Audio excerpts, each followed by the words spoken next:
Batik di daerah Cianjur tidak sepopuler di daerah-daerah lain yang ada di Jawa Barat juga di seluruh Indonesia. Meskipun batik di Cianjur merupakan bagian yang tidak terpisahkan dari kebudayaan lokalnya, batik Cianjur baru mulai mengemuka pada sekitar tahun 1920-an. Karena Cianjur merupakan wilayah agraris, motif-motif yang muncul tidak jauh dari motif tumbuh-tumbuhan. Beberapa yang populer adalah batik kumeli dengan bentuk-bentuk serupa umbi-umbian dan batik beasan yang mengambil bentuk padi atau beras pandan wangi khas Cianjur. Pada perkembangan selanjutnya bermunculan motif-motif lain yang terinspirasi kegiatan-kegiatan budaya seperti batik kecapi suling, batik mamaos, batik maenpo, batik hayam pelung, dan sebagainya. Ibu Eliana Trisnawati menggeluti batik sejak tahun 2010 dan menghususkan diri pada corak batik yang lebih spesifik, yakni batik genturan. Gentur adalah nama salah satu daerah di Kecamatan Warung Kondang, Kabupaten Cianjur. Pada kesempatan kali ini, Rastagil Channel bekerja sama dengan MK Pro Event Organizer membentuk sebuah tim untuk mengetahui lebih jauh tentang batik genturan dan mengunjungi Ibu Eliana di workshop Dahlia Batik Genturan, Warung Kondang, Cianjur.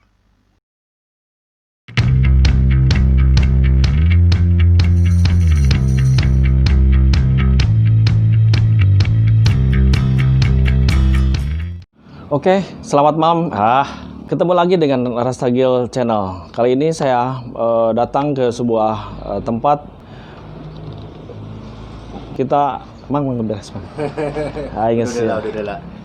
Udah. Hari ini kita dari Rastagil Channel, Babahel Channel dan Black's Area. Assalamualaikum warahmatullahi wabarakatuh. Hari ini kita ada di lokasi Dahlia Batik Genturan di Cianjur. Batik sebagaimana kita tahu adalah merupakan salah satu peninggalan kebudayaan, dan di Cianjur juga ada batik Cianjuran. Yang lebih khas lagi di sini adalah batik genturan. Seperti apa batik genturan akan kita ketahui lebih jauh setelah bareng kami jalan-jalan di Dahlia Batik Genturan ini. Nah, kita sekarang sudah ketemu dengan owner cantik dari Dahlia Batik Genturan ini. Kenalan dulu ya. Ini panggil apa ini? Ibu, teteh, apa tante, apa non itu? Sepados akrab gitu tah? Teteh siap. Dengan teteh siapa? Teteh Eliana, Teteh Lia, Teh Dahlia bisa. Oh, gitu. Ada 3 nama-nama yang biasa suka dipanggil. Jadi Teh Lia aja ya supaya akrab. Teh Lia, kita ngobrol ya tentang batik genturan ini. Menarik sebenarnya karena gentur itu bagi Cianjur sudah identitas banget. Banyak yang bisa diekspor. Tahu-tahu Bu Teh Lia mengaplikasikan ini dalam bentuk batik. Nah, jadi boleh dong cerita sejarah awal tentang batik genturan ini, kapan tuh dimulainya? Batik genturan mulai berdirinya tahun 2010. Udah lama ya? Kebetulan saya hobi memakai baju batik. Dari hobi. Lama-kelamaan saya tertarik juga karena batik ini adalah sesuatu seni yang bisa dipakai, bisa menjadi gelar auranya ya. Oh, jadi dari hobi ya? Dari hobi pakai batik lama-kelamaan. Terus memotivasi diri jadi membuat kumaha?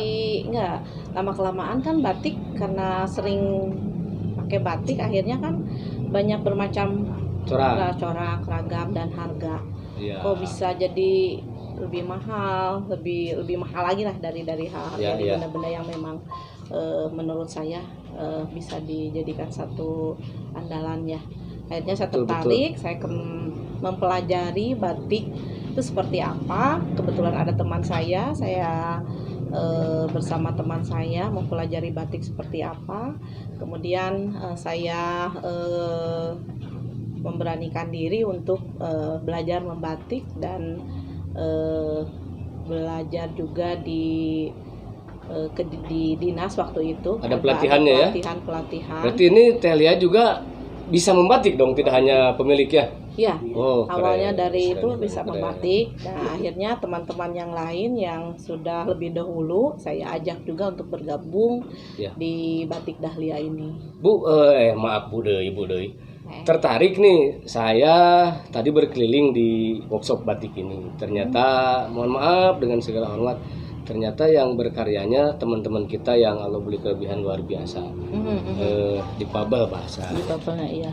Itu memang semua senimannya difabel atau hanya beberapa saja yang Ibu karyakan di yang Tehlia karyakan di batik genturan Dahlia ini? Sebetulnya awalnya itu kami merekrut teman-teman yang sudah dahulu dari saya dalam perbatikan. Yang sudah berpengalaman asalnya. Sudah berpengalaman. Akhirnya sudah beberapa lama berjalan dan saya mungkin mulai mengajak pelatihan-pelatihan lewat diri saya sendiri. Mengajak teman-teman yang lain. Akhirnya saya ketemu dengan orang difabel yang mana masih dekat dengan rumah ya. Akhirnya kami tergerak untuk mengajak mereka gabung di kami.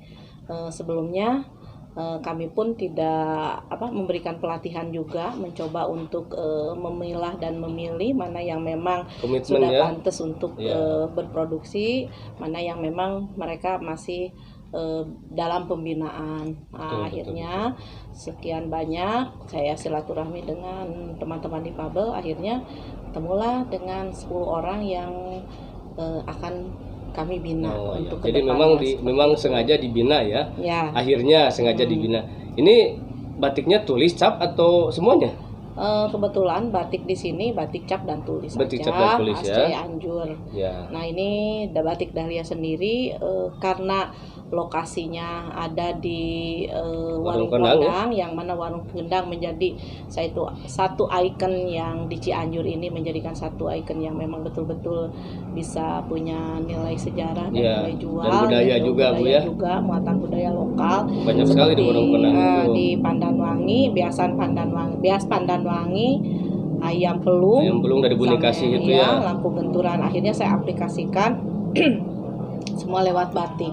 Jadi genturan itu memang setahu saya ada daerah. Jadi teman-teman di Cianjur itu ada daerah namanya Gentur, yang di Gentur ini sangat kental dengan nuansa religi, budaya, agama, dan juga ada seni gitu. Kira-kira ada beban nggak? Itu kan mengangkat nama besar Gentur ya, Warung Kondang, dari mulai ayam pelungnya, dari mulai pandan wanginya, terus lampu genturannya diaplikasi dalam bentuk batik, sebuah karya seni tapi juga yang mempunyai nilai ekonomi. Ada beban tersendiri nggak Bu? Kalau masalah tentang bagaimana kita mencari stories satu demi satu sih memang kami banyak masukan-masukan dan kami belajar untuk mencari sesuatu langsung ke sumbernya.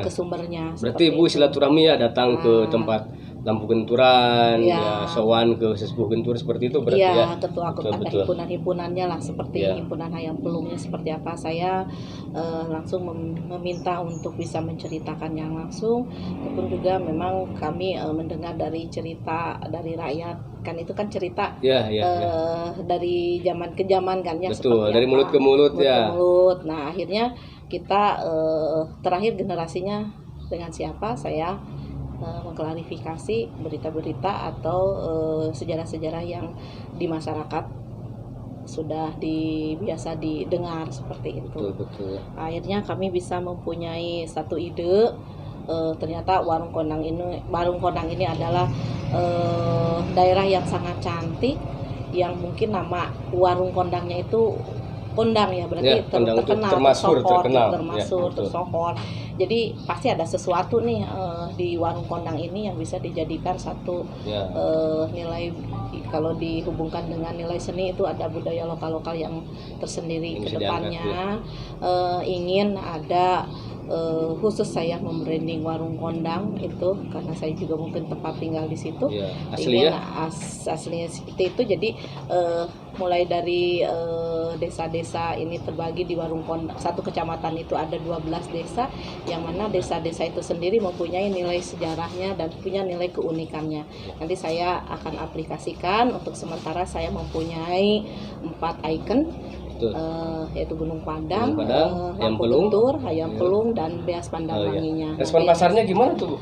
Untuk respon pasar, mungkin konsumen untuk di Cianjur tuh daya belinya masih kurang ya. Berarti ini jualnya kemana nih? Saya dengar sudah dipamerkan di Singapura, dipamerkan di luar negeri. Saya mencoba untuk bisa mengangkat budaya lokal itu sendiri, walaupun memang perjuangannya luar biasa. Berat ya? Berat untuk semua atas sendiri ya, biaya sendiri. Tapi alhamdulillah kemarin saya mendapatkan satu bantuan. Direkomendasikan direkomendasikan dari Dinas Pariwisata Jawa Barat untuk ikut capacity building di Singapura seperti itu. Luar biasa. Untuk yang lainnya mungkin saya merapat, kebetulan saya sebagai ketua IPMI, saya mendapat IPMI itu apa? Ikatan Pengusaha Muslimah Indonesia. Luar biasa. Ibu ketuanya di Kabupaten Cianjur. Jadi tidak salah kita bertamu ke sini, teman-teman. Bu, ini kan sudah dari tahun berapa? 2010 ya, hampir 10 tahun berarti. Dukungan pemerintah seperti apa, Bu? Baik dari pemerintah daerah, provinsi, pusat, ada bantuankah atau ada pembinaankah? Apa masih kurang? Kira-kira seperti apa?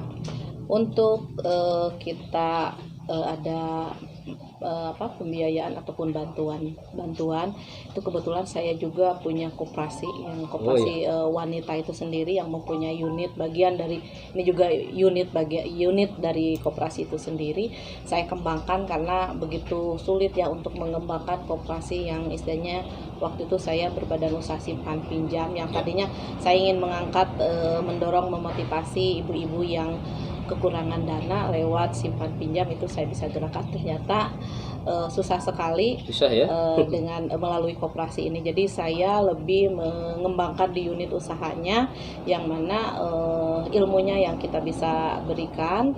Nah, nanti hasilnya kita bisa olah bersama, bisa dilakukan untuk pemberdayaan juga. Kalau dari pemerintah apa saja? Perempuan. Untuk pemerintah itu salah yang satunya sudah diberikan ke ada bantuan itu sih bantuan berupa bahan-bahan. Nah itu masih cukup kurang lah ya untuk ini. Tapi alhamdulillah sudah ada satu respon yang baik. Nah ini pun mungkin kedepannya kami inginkan masa diperbatikan di Cianjur ini untuk lebih fokus di bidang di promosi. Di promosi karena kita mempunyai terus berproduksi tapi tidak dipromosikan dan tidak ditindaklanjuti.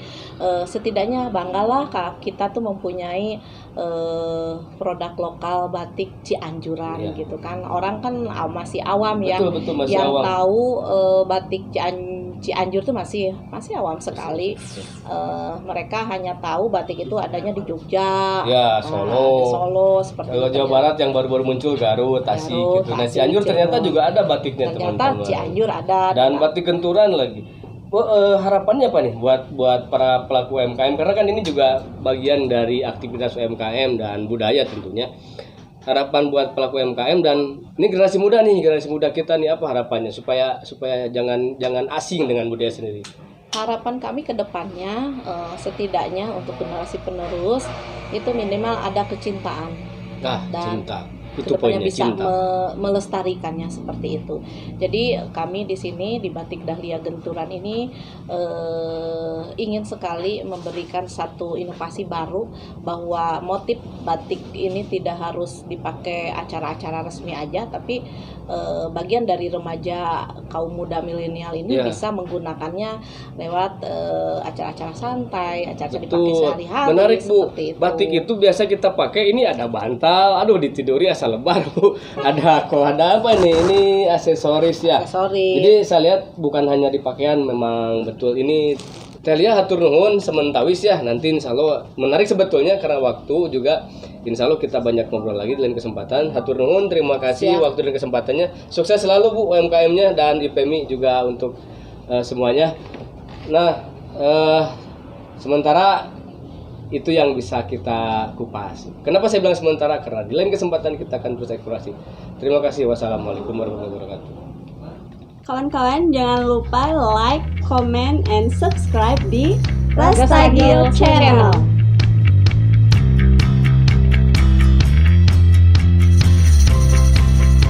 Sampurasun, Akang Teteh wargi Cianjur, tolong like dan komen ke Rastagil Channel.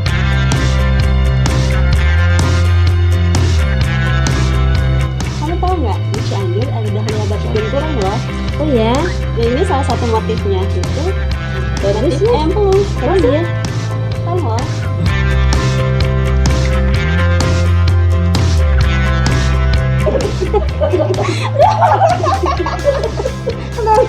Dan jangan juga ngegel.